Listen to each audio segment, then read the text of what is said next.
There has to be some common sense. Yes, sir. They have the car stopped at 10th and Ranch, Michael Byler. We still don't know who pulled the trigger.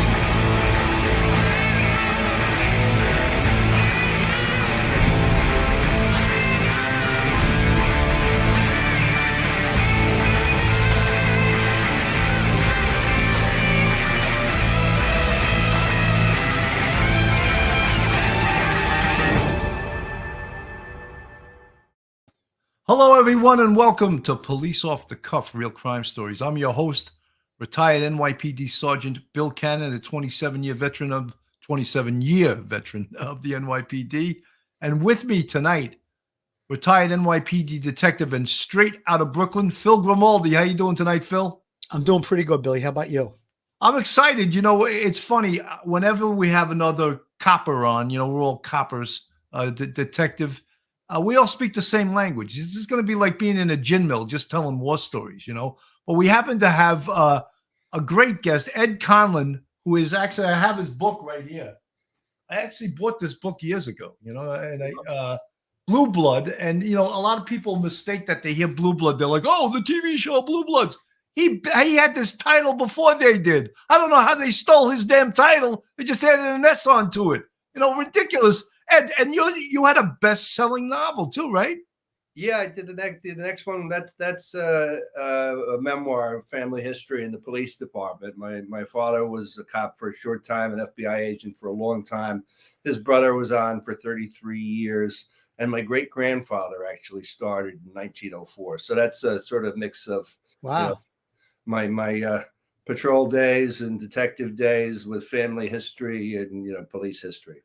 You know, is that history now of the NYPD a thing in the past? You don't see it as much now. And I think that with the changing, demographics of the city, it seems to me that there's more Dominican cops on the job than I've ever seen in the history of which is fine. I mean, it's a more diverse job. The Irish used to own the NYPD, and I don't think you could say that anymore. No, I don't think so. I thought you were going in a different direction with that. When people, one of the characters in the book, and a guy who was a friend of mine was Sonny Grosso, one of the cops from the French Connection, and it was kind of struck me that, really from the beginning of the department all the way through, I don't know, the 70s or the 80s, there were celebrity detectives. People knew what Sonny did or what he was up to.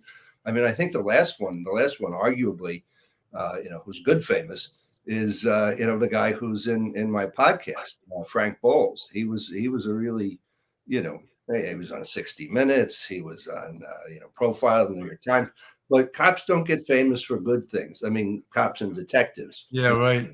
Used to. Exactly. Well, the most famous cop in our era is probably Michael Dowd. And for all the wrong reasons. Yeah. He's been making the rounds of podcasts, and people always say, "Oh, why don't you have Dowd?" I said I wouldn't sit in the same room as Dowd. Never have him on my podcast. And he gets great numbers, but that doesn't mean anything to me. I don't want to. I know we were on the job when Dowd was doing his treachery and his dishonest police work, and we know how hard a dishonest cop makes it for the rest of the honest cops that are on the police department. He makes everyone's job 10 times harder. Yeah. Absolutely. Phil, you have anything to say to that, Phil? Oh, I got a few things to say. Real quick, Billy, you brought up that a lot of the Hispanics on the police department, Dominican. I heard a statistic the other day that the highest number of police officers born out of the country happens to be from the Dominican Republic in the NYPD. So you're right about that. The job has definitely shifted as far as diversity goes. We're in a different world, and I don't know if we're going to see families like Ed's here. Like I had an uncle who was a police officer, and he inspired me to become a police officer. But I don't know if that's going to, continue on going forward. It doesn't seem like the hierarchy, the proudness of it. Most people, young kids today, they tell a parent that they want to be a police officer, specifically in New York or the NYPD, and the family will run around like their hair is on fire because they don't want them to get involved in policing. And in this day and age, policing is just under such a I don't even know how to put it. It's just it's under a microscope in one respect, and it's looked upon as very, very dark in another respect. So I appreciate being in the presence of cop families. Bill, you had a family of. My dad was on the job, and my younger brother was on the job. My younger brother, though, left the job after like 3 or 4 years. He didn't like it, and he left. Which That's okay. Right? I think he wishes that he had stayed on. Well, for the pension reasons, but not for the reasons that he left. But Ed, it's so it's the whole Irish story too. The Irish coming from Ireland to this country, and they were preached to get a civil service job, lad, get a civil service job, collect that pension. It's crazy. Were you preached? Although, wait a minute, you went to Harvard, right? I did, yeah. So you went to Harvard. So that's a real unusual path. Like when I watched the TV show Blue Bloods, and the one kid is a sergeant. He has a law degree from Harvard. I want to go. Like, are you kidding me? Are you kidding me? Do you think a guy with a Harvard law degree? No, but do you think a guy with a Harvard law degree is going to work on the NYPD for $70,000 a year or whatever the hell they're getting? Well, it was a lot less than that when I started. I can tell you. Yeah. And yeah, no, I didn't tell my mom. My father had died at that point, but I didn't tell my mom until it was already done. I knew it wouldn't be. I didn't tell most people, a lot of people who I knew, because I didn't know if you don't know if it's right for you until you've really kind of done it. And I knew that the reaction would not be favorable from all quarters. When I came on the job, I was older. I was 28 years old. I had worked as a sales rep. I had worked for years as a bartender, actually at Pete's Tavern on 18th Street in Irving Place. So I wanted to get out of the life of bartending and all of that. And I immediately loved the job. I loved it. I came on in 1985. And I guess that was just either pre-crack or just almost exactly at the time. Yeah, that's when crack came out at 85. And I mean, I just loved everything about the job. I didn't love the paychecks I got every 2 weeks, but I liked the work. I really did like the work. I loved the work. Yeah, I walked the beat. I really liked it. It was exciting, And one of the big shocks was, I was in the South Bronx in the 4-2. How much people really like cops there. Most of them are really happy to see you. It was not what you've been led to expect. Yeah, all of this. I did a show just recently on, the national hatred for the police and the whole defund the police movement. And, like, I always like to know what do these idiots do on the weekends? What are these morons? What is it that they do with their life that they come out and hold signs above their head to fund the police? Like, what did they do? Did they play baseball and football when they grew up, or what were they doing with their life? It really amazes me, because I think in the last couple of years, the politics and politicians have destroyed law enforcement across this nation. I really believe that. Well, crazy people like the ones holding that sign, we've always had them. It's just we didn't have a majority in the legislature that agreed with them. That's the important thing. That's a good point, Ed. That's a good point, because it seems like city council has been taken over by these leftists, so to speak. Yeah. Well, you can't believe some of the things that they've done, i.e., diaphragm law, bail reform, or getting rid of qualified immunity. Why don't you just remove the testicles from every cop on the every police department in this country? It's unbelievable. And then they're like, when cops get attacked and people disparage police, they're like, "Oh, we had nothing to do with it. You had everything to do with it." Right. And why aren't more people signing up for this job? And why are people quitting the job without even reaching 20 years, without getting their pension? Because they've made it so difficult to be a police officer, and not just in New York City, across this whole nation. Yeah, nationally, the numbers are pretty terrible. I mean, we're down from. I mean, I don't want to commit to a hard number here, but it's something like I think we used to have nearly 800,000 sworn officers in this country, and I think it's maybe 685 now. It's a big difference because the country's still getting bigger, and we have fewer and fewer cops. Yeah, it's actually scary because not only we're retired from the job now, but we're citizens of this country, and we expect to be protected to a certain level. To have police service and to be able to be safe in our homes and safe in New York City. And with these woke ideas like allowing homeless people to live in the subways and on the street. We've seen the results of that, but yet they're not. The politicians aren't shooken. Like, shake that politician. Like, do something about this. How many people have to be pushed in front of trains? How many people have to be stabbed on the subway? How many atrocities have to happen before you politicians do something about it? Billy, it's just amazing how in certain areas of the country, and I'm glad Ed brought that point up about how the numbers are way down across the country, because there's areas in the country where you'll call 911 and police will not respond to what they call low-level criminal activity. And it could be, anything is, someone's trying to get into your house. It's a trespass. Until they get in, they're not going to respond until maybe they're inside the house. And even then, they may respond with a delay. So there is definitely a crisis going on in this country with regard to criminal activity, crime. And I think the recruitment of police officers and allowing police officers to do their job is one of the other crises that just throughout the whole country. It's just it was like it spread like wildfire after George Floyd, and then defund the police. Anybody that wanted to stand up for a cop was looked down upon, and unfortunately, we're seeing the results of those behaviors. Well, in New York, the funny thing is, with the pandemic and George Floyd, that really accelerated things.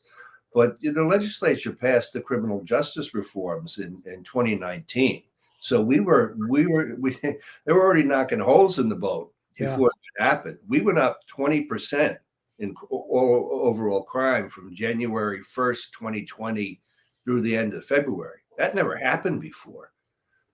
Never in the first 2 months of this, as long as we've been keeping close watch on the stats. It's never happened before.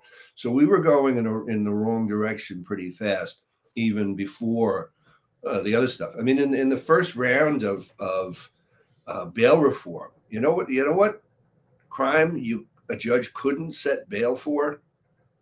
Bail jumping. So they clearly saw you couldn't set bail for somebody charged with escape. Yeah. So they just got in a hotel room somewhere, and obviously the activists were invited, but no cops and no prosecutors. Jimmy O'Neill was the PC then, and he was just astonished. You know what's amazing to me, and some of these woke philosophies, one of them that just drives me out of my mind are these violence interrupters. It's almost like the emperor has no clothes on, but everyone's like, look at the beautiful clothes the emperor's wearing. No, it's all, we know what it is. It's you trying to give money to guys who are unemployable and pretending that they're doing something about crime. It's whose idea was that? Show me statistics that it works. And if you show them to me, I know you made them up because it's bullshit. Yeah, there's not a lot of, some people think there's some interesting things going on with it. I mean, I don't think there's a lot of good data. But I mean, just look at it in one way. People, the idiots say, well, we can replace the police with them. Violence interrupters, even if you accept all the premises, which, time will tell, they're all about the next homicide. Cops have today's homicide and yesterday's and all the ones that have happened. It'd be nice if, future homicides, there's fewer of them, but we still got a job to do.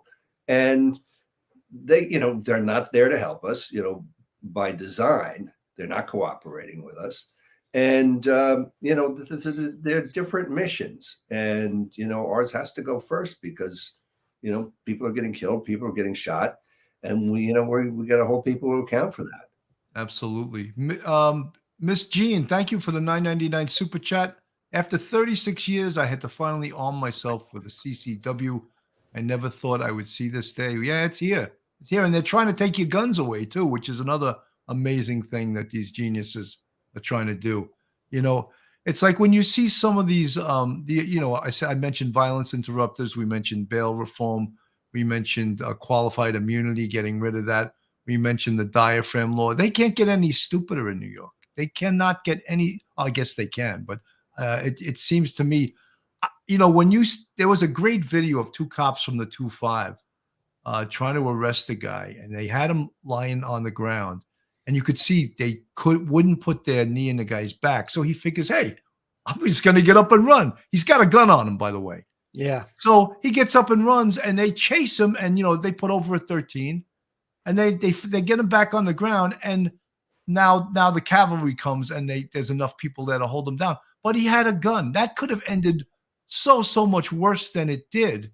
And you could see these cops were just trying to comply with that stupid diaphragm law, And it really hurts me to see that they're risking their lives for the people of this city, and you got these morons in the city council that vote for this. And maybe it sounds unprofessional of me as a podcast host to call politicians morons, but the people in the city council are absolute morons.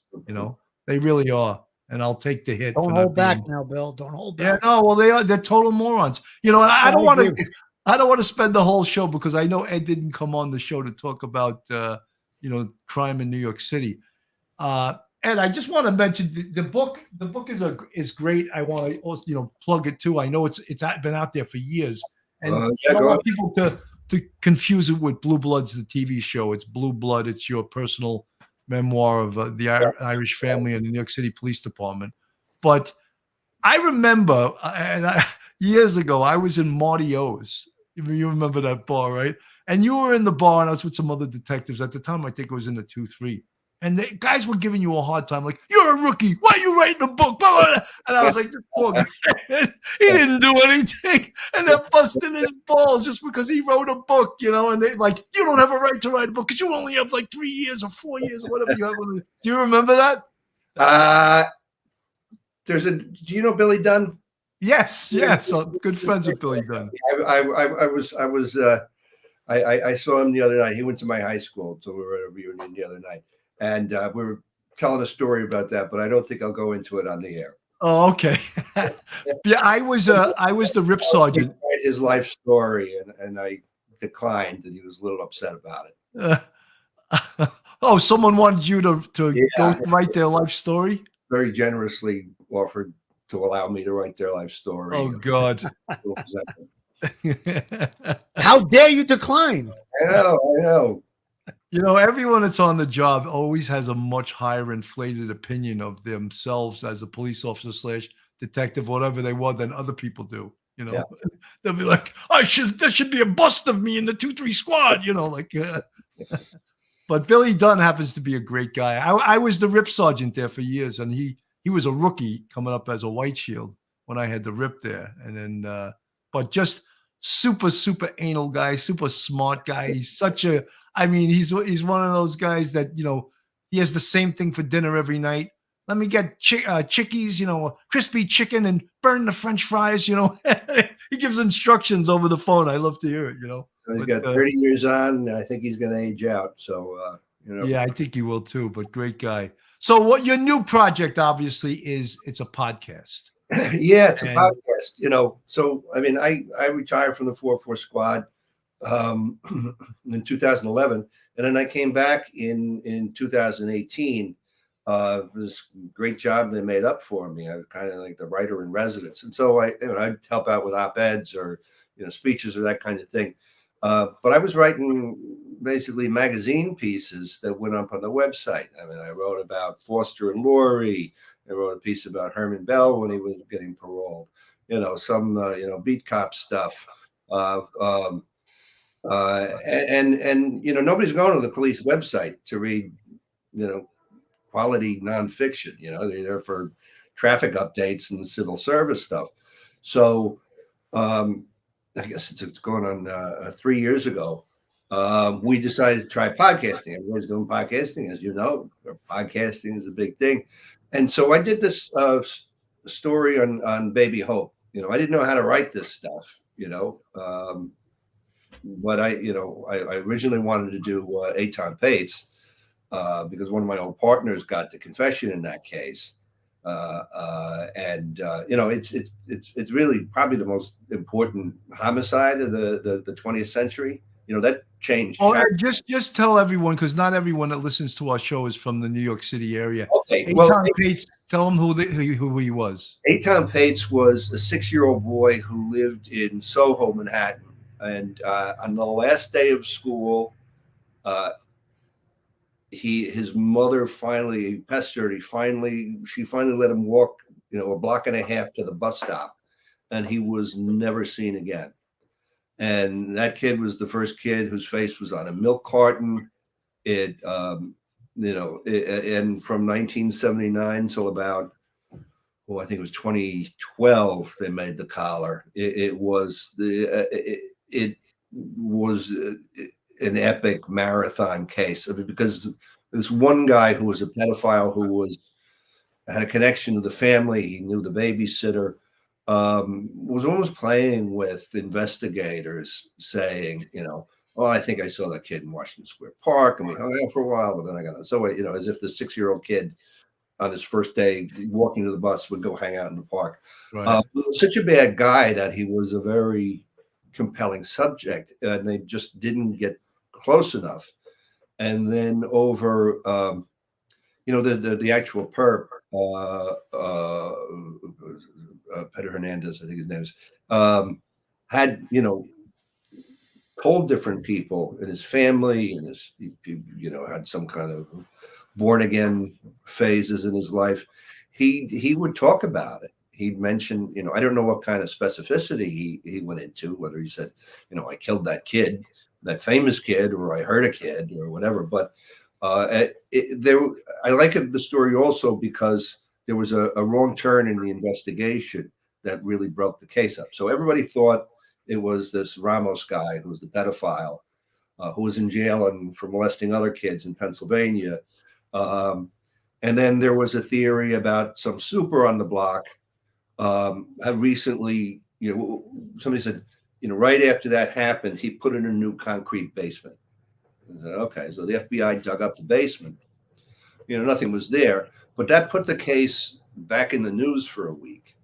And this other guy, Hernandez's family, like, you know what, our brother, let's see if it really happened the way it's happened.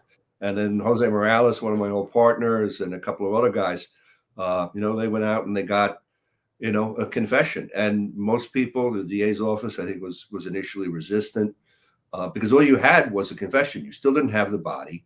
Right. People expect forensics. It's nice to have forensics. But this guy worked in the bodega on the corner of West Broadway and Prince Street, and he didn't go to work the next day. So he's there on that, 200 yards where we knew this kid went.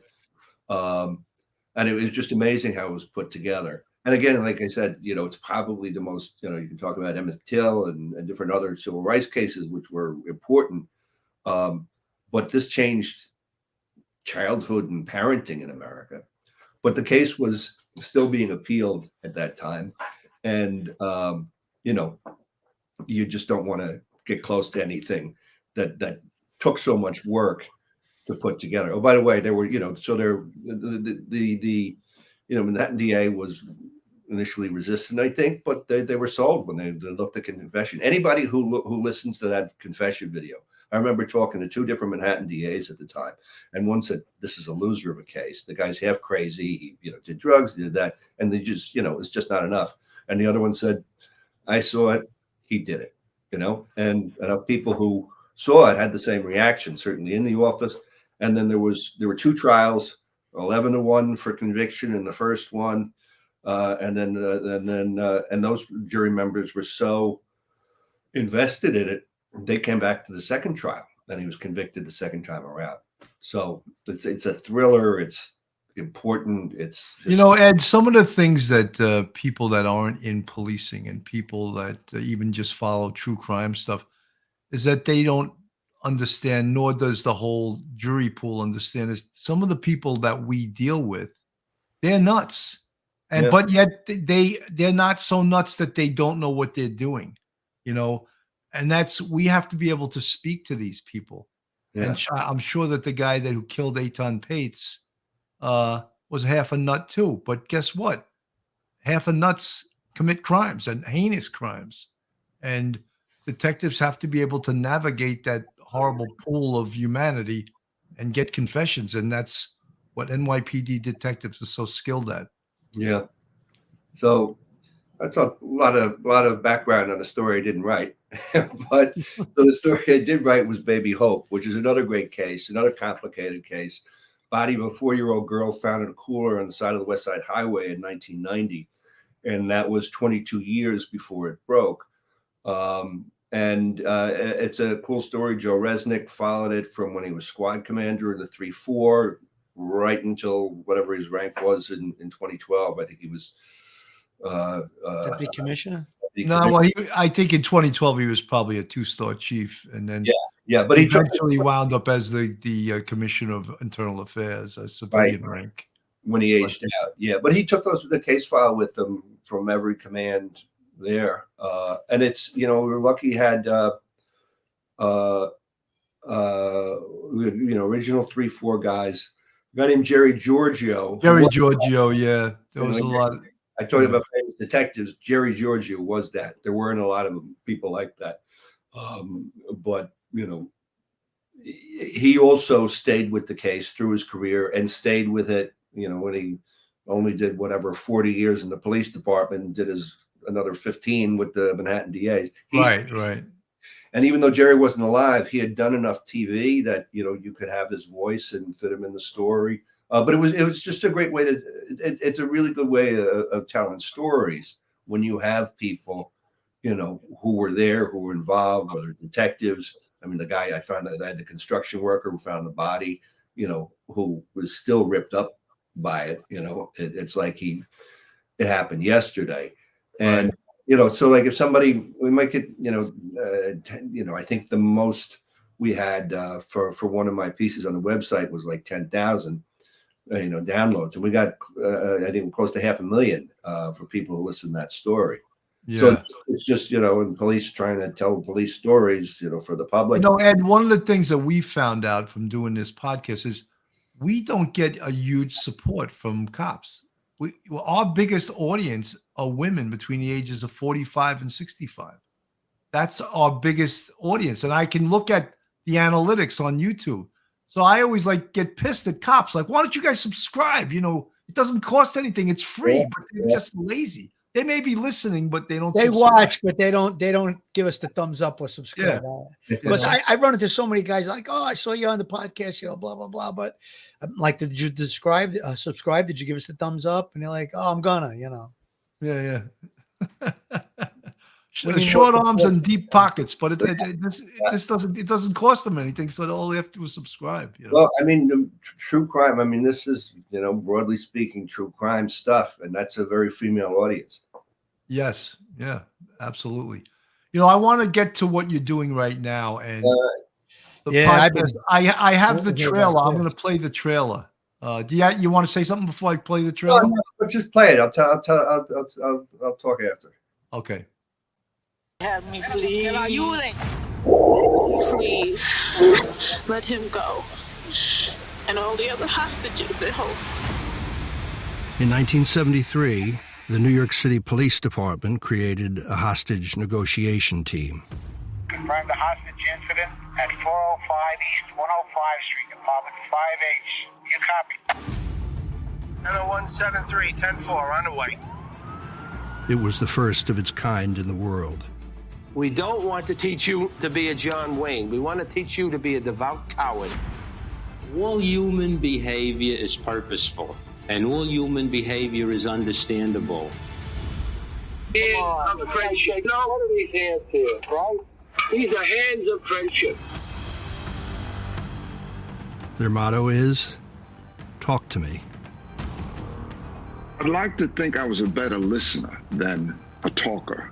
They're the ones that have the information that I want. Let them tell you the story, and you go from there. He has to be able to read people. Okay? He has to be able to try and find out what he's really up against. He's not up against the gun. He's not up against the knife. He's up against the man's mind. These are their stories. He burst in, grabbed the baby, ran to the rooftop.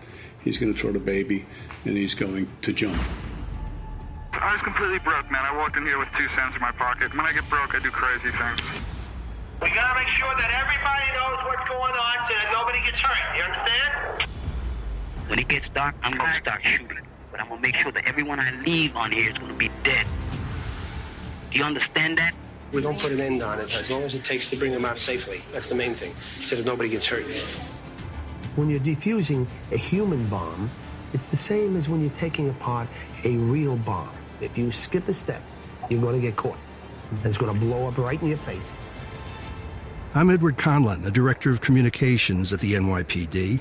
I'm also a former detective and a New York Times best-selling author. Talk to Me tells the high-stakes true story of the world's first hostage negotiation team through its most thrilling and challenging cases. Whether it was a bank robbery, a bus hijacking, or a distraught man on a roof holding a baby, our negotiators said the same thing. Talk to me. And once the talking started, almost always the shooting stopped. It changed policing forever.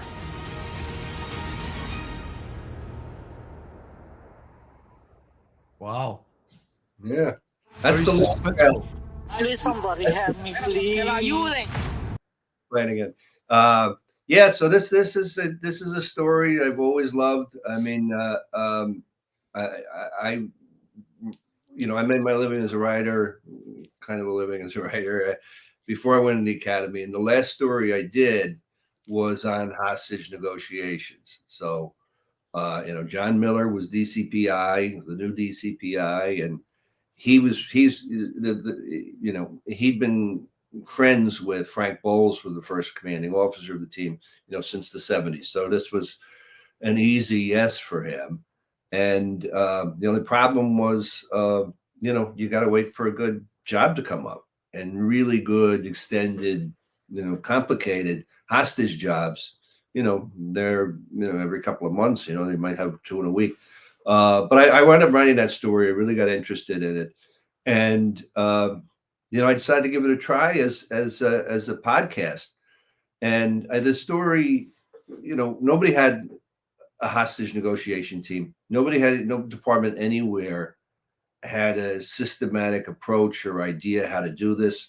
You got bank robbery holding hostages. Well, maybe you try and talk, or maybe you rush in, and when you do one or switch to the other, it was pretty much whoever's decision at the team, and it wasn't systematic or anything. Sometimes it turned out great, sometimes it didn't.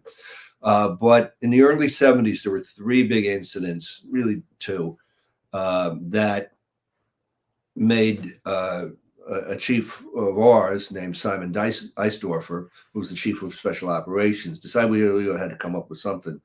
And the first was the Attica prison riots. That's September 71. The most important thing, though, was the Munich Olympics in 72, because that was an absolute disaster in every way. I mean, 11 Israelis were killed. The security, this is the first German Olympics since Berlin in 36, and they wanted to show how, those old days are past. We're an easy, open, modern democracy. So security was embarrassing. I mean, you could, there's like a fence. They wouldn't allow armed cops inside because they might intimidate people. So, Black September, a Palestinian group, took 11 Israelis hostage, and the negotiation went on. We're on live TV for hours, and then they brought everybody to the airport, and it was a disastrous tactical operation. And let me just stop you for 1 second. Who was doing the negotiation for the German? There was a mix. There was the German interior minister, a policewoman from Munich, did a lot. So of they weren't trained in hostage negotiation. Nobody was. They didn't know the rules. They didn't know how to negotiate. They didn't know any of those things. There weren't any rules. And the other thing is that really the other side of that conversation had to have been the Israelis. The Germans were just talking. They couldn't give up anything or guarantee anything or deliver anything. So, there wasn't anybody on the other side of the table. Really, the Germans did a pretty good job in stalling and so forth. But the Israelis were never going to make a deal. So that was sort of doomed from the beginning. But the tactical part is, at least as important as the talk part. What you go to if the talk part fails. And the Germans did not have anything like that capacity. They didn't have a SWAT team or ESU. Whatever special forces they had were not allowed to deploy on German soil. And so, the rescue operation, I mean, they sent 5 cops out when there were the 8 hostage takers and 9 hostages. I mean, why 5? They had just regular rifles, no scopes, no night vision. The cops didn't even have radios, so it was disastrous, and it ended. I remember, I think it was the broadcaster was Jim McKay, and Jim I remember McKay, his famous line was, "They're all gone." They're all gone. Yeah. And Simon Eisdorfer, the third one, which was much less important, at least at the time, was the Dog Day Afternoon bank robbery, which was 2 weeks before Munich. It was in August of 72. And I actually have a Life magazine from that fall. I guess it's the October issue, where it has, it's all about the Olympics. But in that issue, you would think the big tragedy was the American basketball teams lost to the Russians. Right. Like, oh yeah, and the Israelis got killed. And they also had a story about the Dog Day bank robbery called "The Boys in the Bank," where they said, that the bank robber looked like a young Al Pacino. Oddly enough, that's who would play him. But it was Munich really that made this chief say, "We got to do something." So so we came up with a plan. And again, what amazes me is just how accidental it was. Because we had a patrolman named Harvey Schlossberg who got his PhD in psychology on the side. Somebody, the PC, I guess it was Murphy at the time, was looking through personnel files, and he says, Patrolman Schlossberg, PhD, he says, this has got to be a misprint. Like, oh, really? He's in accident investigations?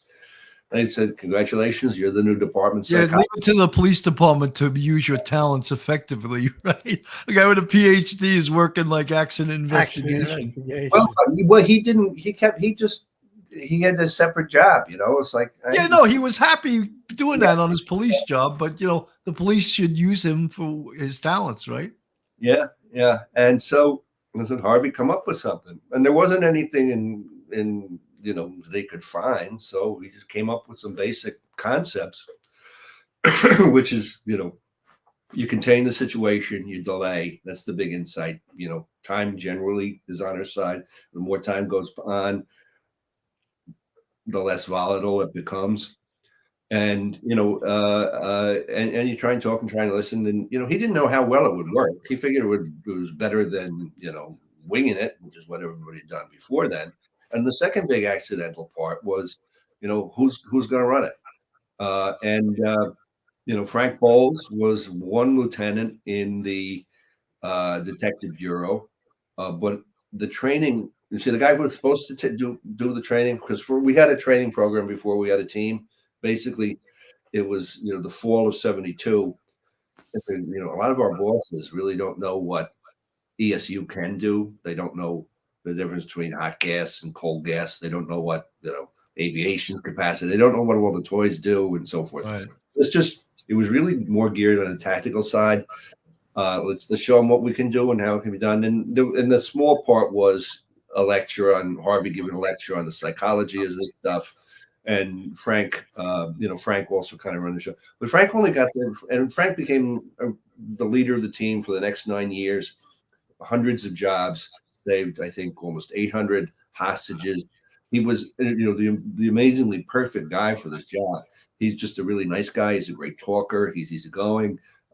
He had a really pretty wide experience in the department before. He worked for the phone company beforehand. so he could fix phones, which is really important when you got communications problems. When you're hooking up, when you're jerry-rigging some kind of communication system, from one side of the door to the other. And he only got it because the training program was in Floyd Bennett Field, and the guy who was supposed to run it was in Rockland County. And he said, "Hey, Frank, can you mind taking this? You live in Queens." And this that's so police department, Yeah. And Typical, he right? lives too far away. You can't do this job. Yeah, you Thomas take it. D'Angelo. Thomas D'Angelo, thank you so much for the $4.99 super chat. I just saw someone else. Anthony Candela, thank you, buddy, for the $10 super sticker. Thank everyone, all you guys that support us. We have Ed Conlon on tonight. Great author, best-selling author of Blue Blood, not Blue Bloods as the TV show. And I heard he got a seven-figure advance for it. So when we go out drinking, Here he goes talking about money.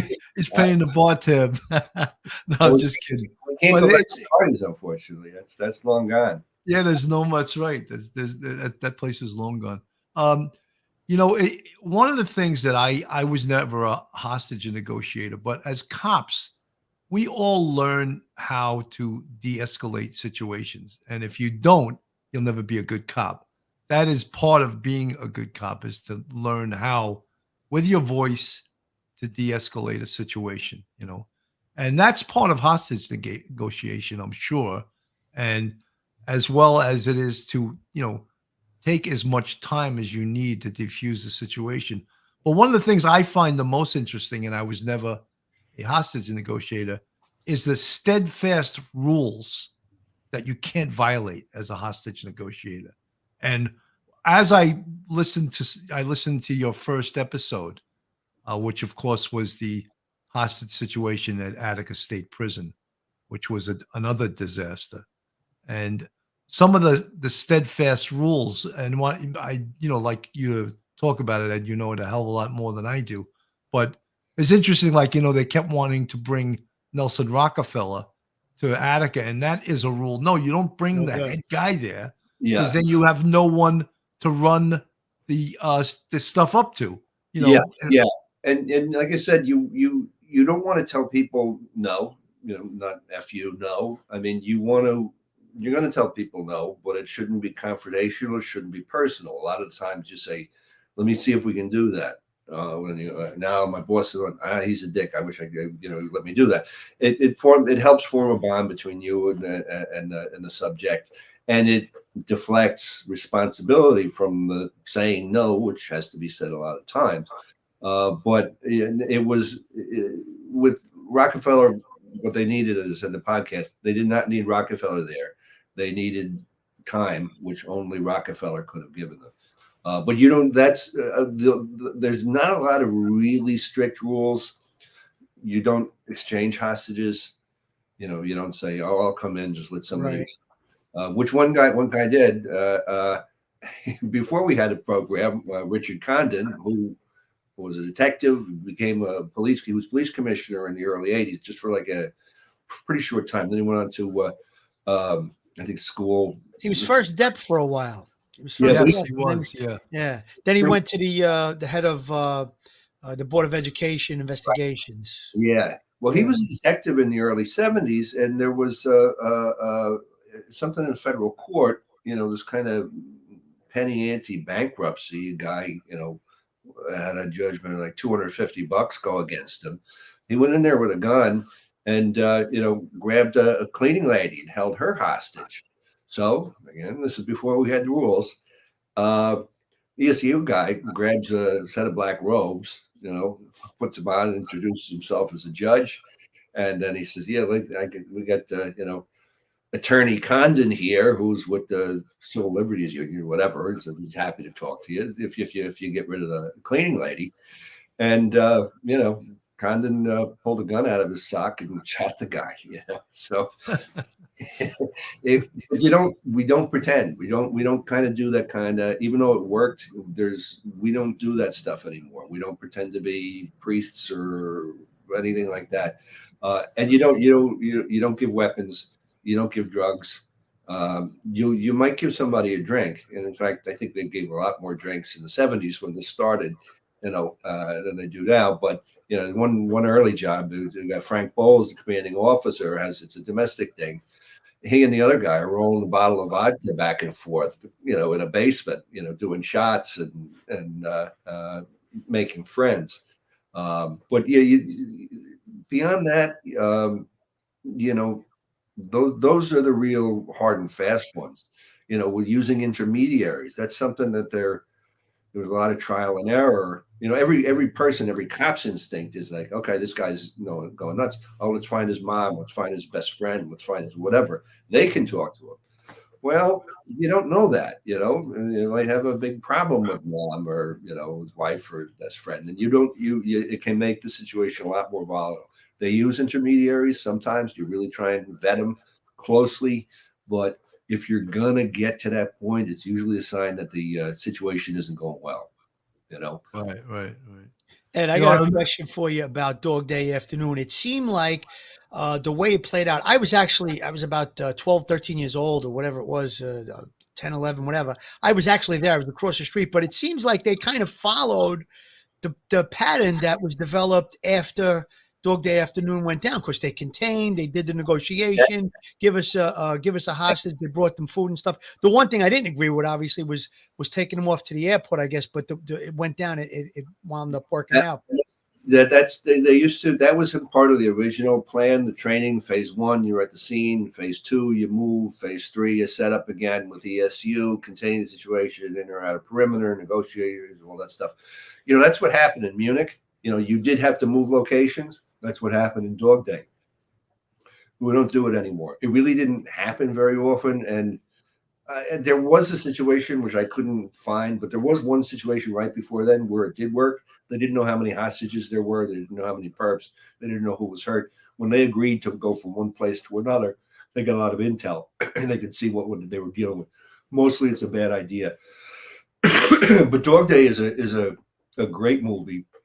It's very, very close to the reality of the situation. In episode 3, I talked to Agent Murphy, who is the guy who, takes them on that ride to the airport. And,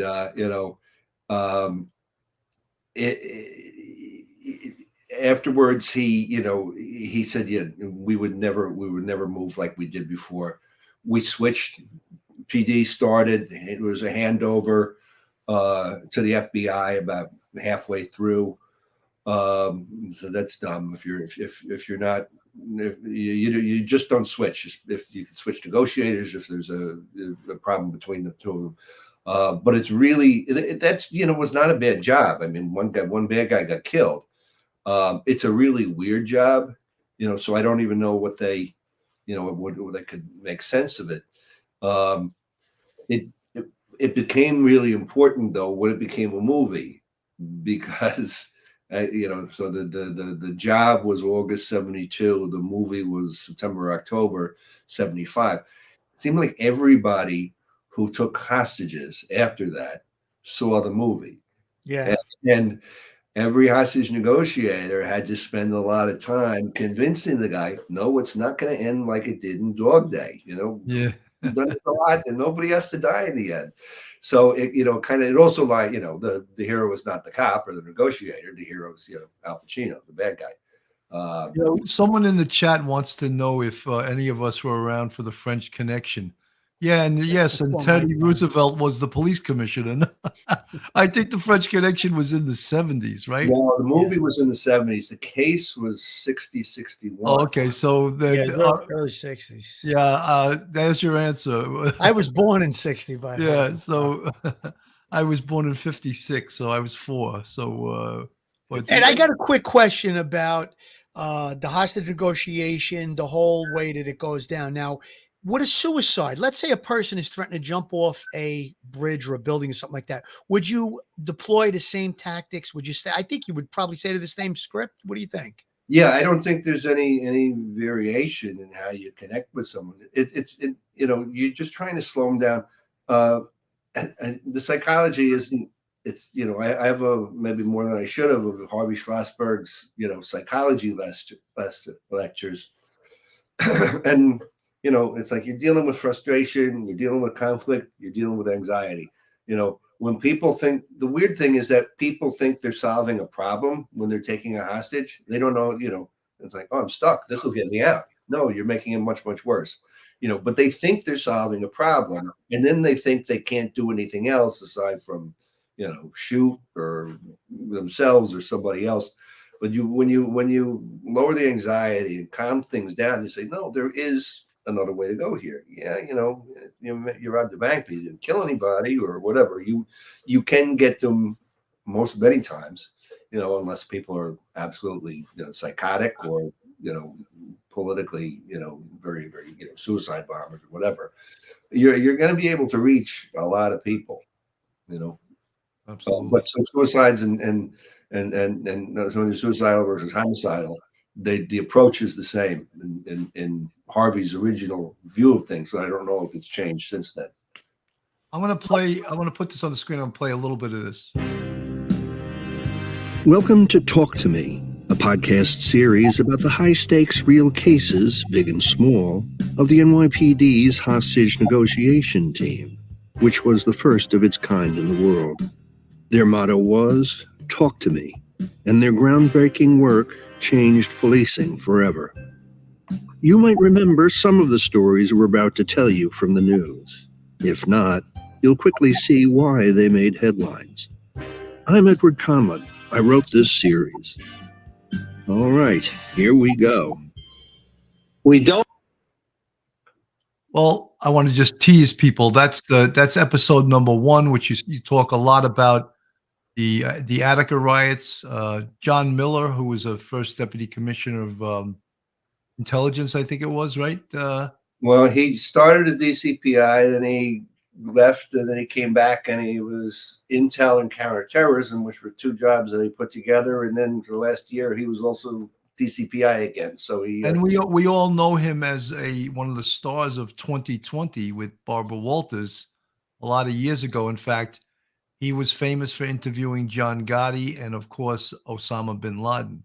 And good guy. I mean, when I was teaching college, he came to the college I was teaching at and spoke. He's a great speaker. I'm always amazed at when people can speak for prolonged periods of time without any notes whatsoever. And he can do that like it's well, as a broadcaster, you learn how to do that. And he's great at that. You know? He's a natural, but a broadcaster can't talk 15 minutes straight on a complicated subject and really know, mostly they can't improvise coherent thoughts for that extended period of time. I can't, Well, yeah, well, it's a talent that you learn from doing it,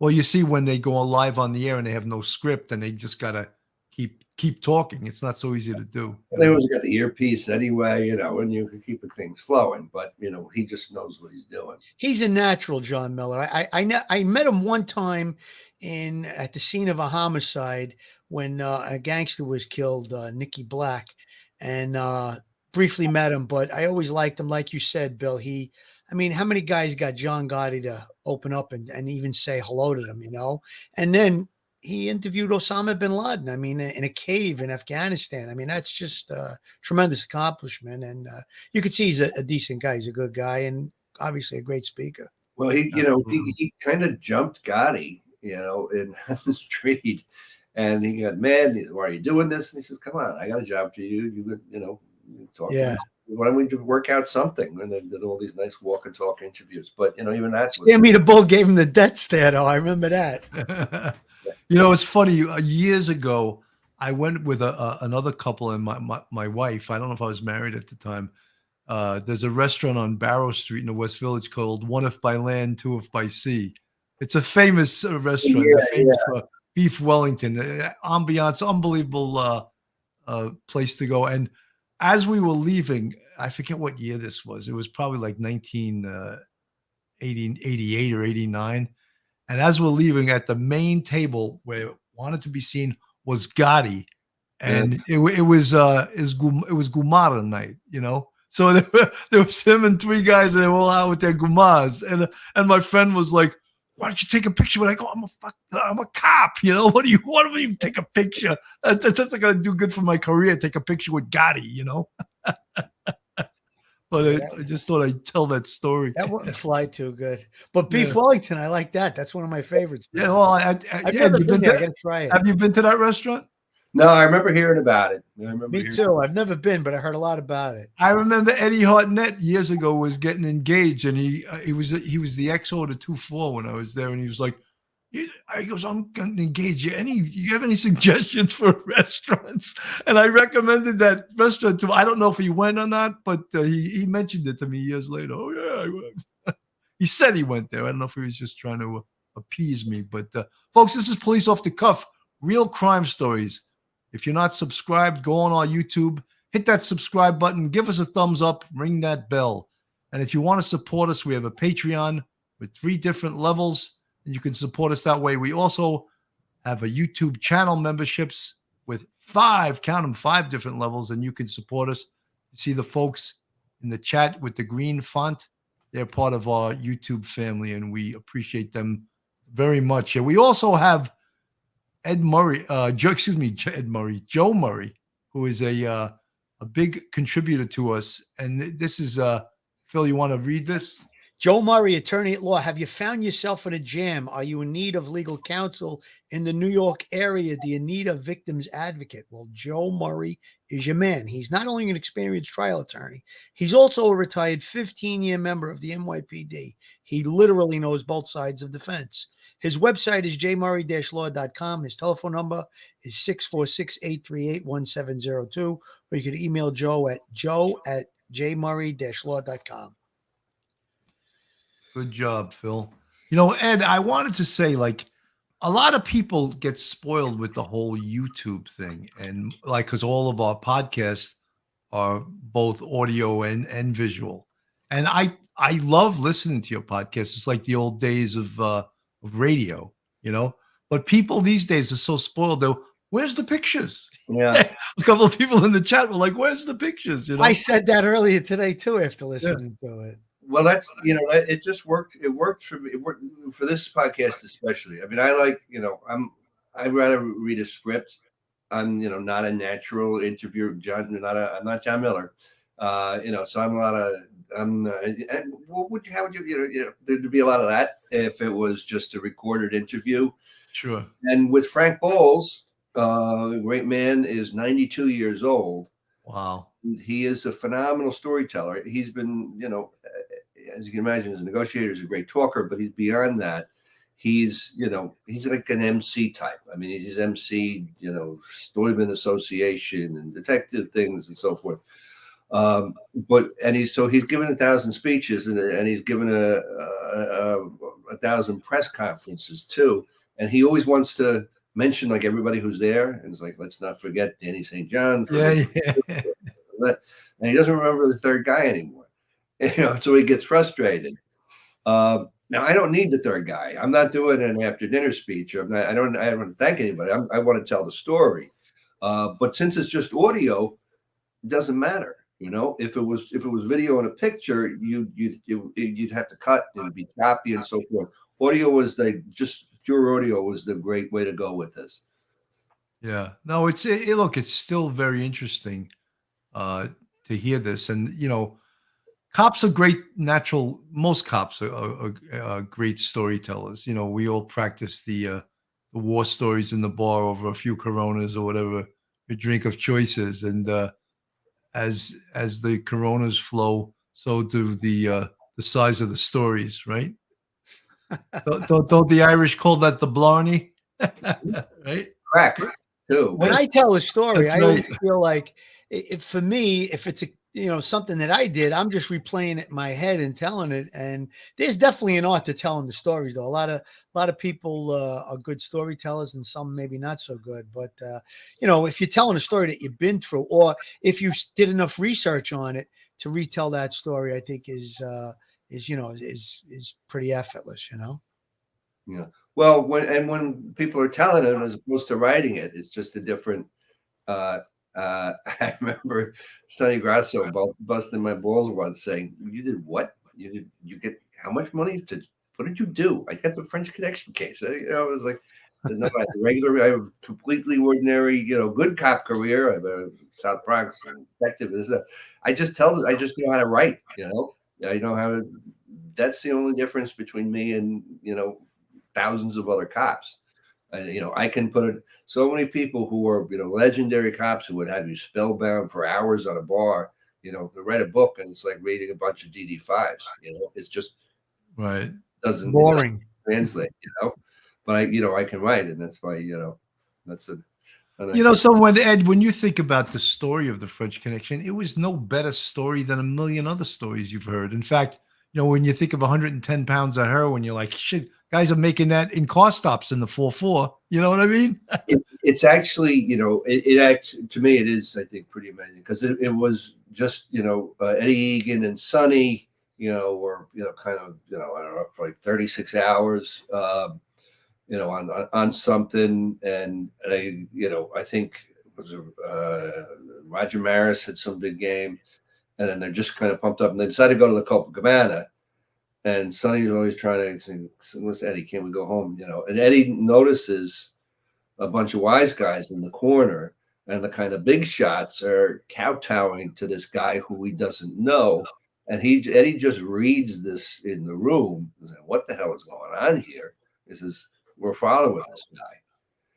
And so he makes Sonny stay up, and they, 4 a.m, they track him back to this little dingy little luncheonette in Brooklyn.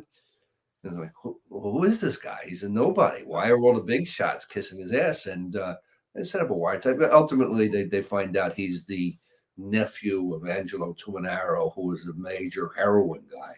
So, I mean, it really was a spectacular, I think a pretty impressive investigation. I mean, the numbers, 122 pounds is like, kilos and tons and stuff like that are right. I got one of my best lines from that movie. I was used to say it as a joke. And when he's following the frog on the subway, and the guy notices him, and he picks up the phone and goes, "I don't care how many bartenders are out sick. I ain't working that joint." I love that line. That's a great movie, boy. That's a great movie. Some of those old movies to see that movie, and that movie really, it was filmed in my neighborhood. It inspired me to become a cop. I always wanted to just be a detective after watching that movie, and I thought it was just great. It was really, really. I mean, think about it. It comes from a hunch. He put the whole case together on a hunch based on whatever.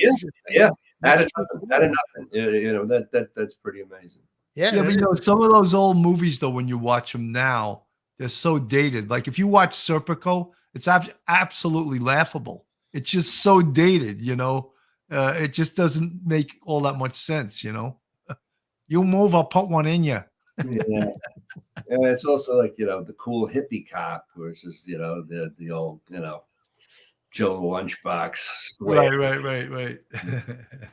Living down in the West Village, he has the little sheepdog, You love a man's garden, you love the man. I'm remembering all these lines from these movies. My God, I sound like Billy Dunn. Billy Dunn has that. He has that photographic memory. He remembers everything. So Ed, what after this season of Talk to Me? What is the next topic for the podcast? I'm up to we got 26 episodes. I'm up to 1977. Wow. So this is all Frank. This season, we go on to some great people. Bob Loudon took over the team after Frank. Hugh McGowan, who had the team when I went out on that job in the beginning of '95, right before I went to the academy. Jack Cambria, who ran the team. Jack's been on the show a bunch of times. Gentleman what a great guy. What a great guy. Good people. Gentleman Jack. If they want me to keep on doing this stuff, it's I'm not going to run out of stories with the hostage stuff. or where we go. I don't know. I try not to make. Hey, Ed, you want to write my life story? How many offers from the 2-3? Right? Your life story. Let's take me to one of my land. I'll meet you at the bar. Bring your platinum American Express card. Oh, you'll need it there. I'll be talking for about 6 or 8 hours. Let's start. There I was in Levittown. Levittown Red Devils. I was 12 years old. Playing against the Massapequa Mustangs. Hey, it's a lot of laughs, right? Yep. Cops get together. There's a lot of laughs if that's the only thing. Ed, anything you want to plug? We're at an hour and 4 minutes. I don't want to keep you any longer, even though we could go on forever. But you have anything you want to plug? Yeah, no. I'm plugging it. This is the show. This is the story. You know. Now, how do my listeners get to listen to your podcast? You on your phone, like I told you. You know, there's like a little purple button. That's the podcast app. That's how most people will get it. You can Google. It's the distributor. It's called Podcast One. If you Google "Talk to Me," NYPD, hostage, Conlon. It took a little bit more searching, but it just Ed, I just answered my own question. I just put it in the chat. www.podcast1.com/PD. Talk to me /talk to me. I found it. When you gave me such bullshit directions how to find your podcast, I used my investigative skills and found the damn thing. That's why you're a detective sergeant. That's right. Detective Sergeant, the Supreme Commander, found Podcast One. I'm not a technical guy. When I started interviewing Frank, in February 2020, right before the pandemic, when he was a spry youth of 89 years old. And I obviously had a lot more to talk to him about, when things calmed down a little bit. His son said, nobody's meeting. So we had to figure out Zoom. Frank was a hell of a lot better than I was. Frank was talking me through, push this button and do that, whatever. His own old experience as a telephone guy. When we first started using this, we were using Zoom too. And we switched over to what we're using now, which is StreamYard. And I don't want to say why we did that because I might get assassinated by a bunch of Chinese, secret agents will come and whack me on the street for saying it, But StreamYard is more efficient. It's better sound. It's just a better system. I've used Zoom on a couple of different conference calls, and this is way better. Way better. Yeah. Absolutely. My own mic. Does that? It might be the. I don't know if it's a computer mic or whatever. Yeah, sometimes that's one of the problems is if you have someone that's not that computer literate or doesn't have a good mic or anything, you can have some tremendous feedback and stuff. But I'm sure our audience doesn't give a shit about this. So. But Ed, it's been wonderful. I know we've spoken before, and. You have a blank check to come on the show whenever you would like to come on the show. You want to start a book on Phil, and you can go to me afterwards. I don't know. We'll see. We'll see what happens. But it's and then the fact that Billy Dunn, my God, one of my favorite detectives. What a great guy, and what a great detective. Phil, you have any last words? Final words will be that I so happy that you came on tonight, Ed. I listened to the first episode of the podcast. John Miller, always liked listening to him. It was pretty informative. I think a lot of the stuff that you guys put together or whoever created the hostage negotiation team, it turns out it's really just a lot of common sense. Slow things down. Let's talk. Yeah. I think the ground rules make a lot of sense. You don't want to have the chief of detectives talking to the guy, obviously, so that way, he's going to make the decisions, or the police commissioner. It all makes sense to me, but very, very interesting. And I think that the real crime community would definitely enjoy listening to this podcast. So good luck with it. And it was a pleasure to meet you. And thanks for coming on. Thank you, guys. And we'll talk again. Ed, would you just hang out for about a couple minutes after I want to talk to you off the air for a second? Yeah, sure. Okay. One episode just ain't enough.